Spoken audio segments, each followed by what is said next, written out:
Mabuhay! Again, welcome back. This is part two of the arrival process at Manila Airport. Okay, so what we've done so far, we've arrived, we've gone through the health declaration form, we've done the ECIF, the electronic COVID information form registration. We've also done the actual test process itself. So now what we're now going to do is we're just going to finish off with the last three sections, which is immigration passport control, the affidavit of undertaking, and finally the collection of luggage and the departing of the airport. We're approaching the immigration, we're approaching passport control. At this point, what will happen is you'll be asked to hand over your landing card, which you should have been given on the plane. Now please, OFWs, remember you do need to fill this in as well, irrespective of what they say on the plane. They told my wife she didn't have to do it, but when she got there she did. She did have to do it, so she had to do it while we were waiting. So please make sure that you fill in that form as well. You'll hand that over with your passport. Now, it's really important at this stage, if you are the spouse of a Filipino, you need to have one of two things. One, either your spouse with you, or secondly, a copy of their passport.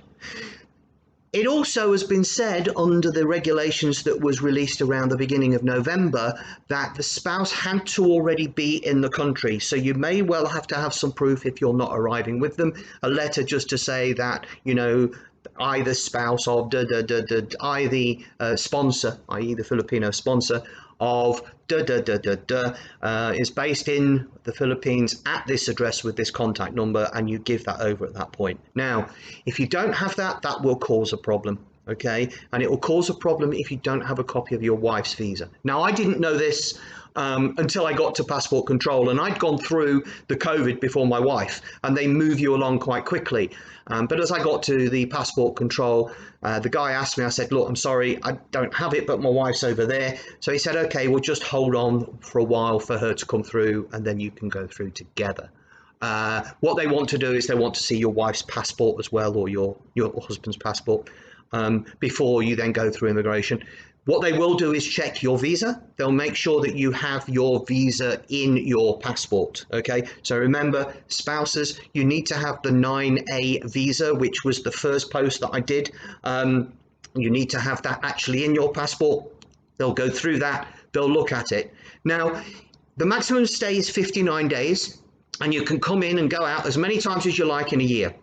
But don't worry, if you have to or want to stay for 59 days, I will do another post later about that process, okay?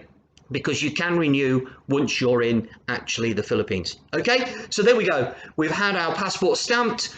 We now go through and we think, great, we're finished. We're going to go downstairs. We're going to get our luggage. You're now entering the luggage hall. And if you remember, you went down the escalators or the steps or the elevator. And if you remember, the belts were on the right hand and the left hand side. That's now not the case. All the baggage comes in on the left hand side, but before you can go there, you have to go to the right hand side. Now this is everybody, okay? Again, all category, you have to go to the right hand side. Now the first section is for everybody. What you will do at this point is you will go through the affidavit of undertaking. That's this particular document, which you should have completed before you arrive. What you will do is you'll sit down and you'll be called forward, and there's 5 or 6 people. They will check it all over. Now, what they will be checking, if you're a spouse of a Filipino, and please, if you've got your Filipino wife or husband with you, they need to be with you at this point. The affidavit is checked over, it's countersigned, and they will ask for the hotel that you're staying at.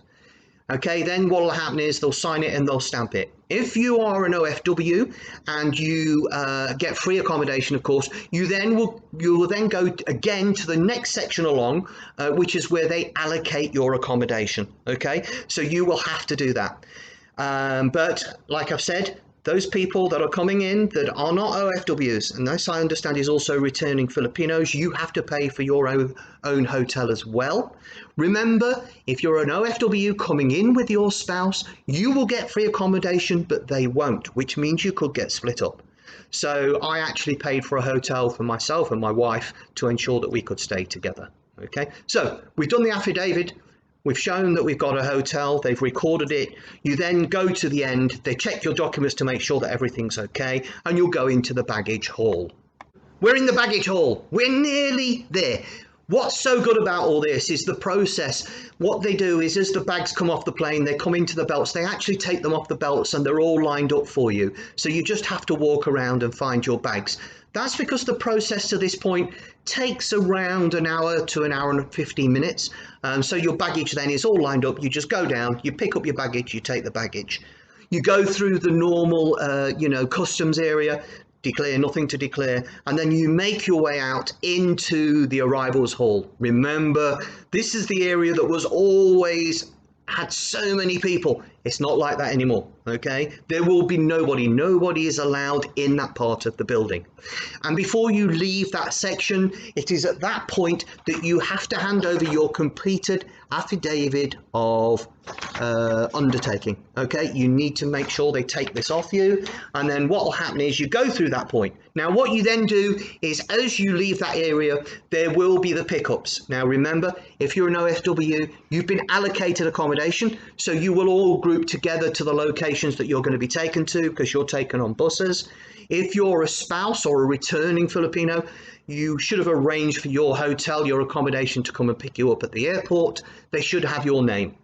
What they will do is they'll make themselves known to you. You will then at that point go outside of the building to then get into your transportation to your hotel. Okay, so there we go. That is the whole process. Health declaration form first. Okay, the ECIF, the electronic COVID information form and proof of payment, that is second. Okay, the third one is passport control and your landing card. Remember, spouses, to have a copy of your Filipino's wife or husband's passport, or have them with you. After that, it's the affidavit of undertaking along with your proof of hotel where you're staying, and then finally you pick up your luggage and you leave. So look, I hope that's been helpful. This is probably the fourth now video in the series. I will be coming along very shortly and filling you up with other things that you need to be aware of as you've gone through that process, which includes getting the results. Yeah, yes, it does come through, so you just need to be ready for that. So I'll fill you in with the experience that you will have once you leave the hotel. Now remember, if you found this helpful, it'd be really great if you could like it, and what would be more important is subscribe to my channel, because what I will be doing is I'll be posting regular updates, and hopefully you will find it useful and you'll automatically be informed when I post something new. So thanks a lot for your time, hope it's been helpful, and see you soon.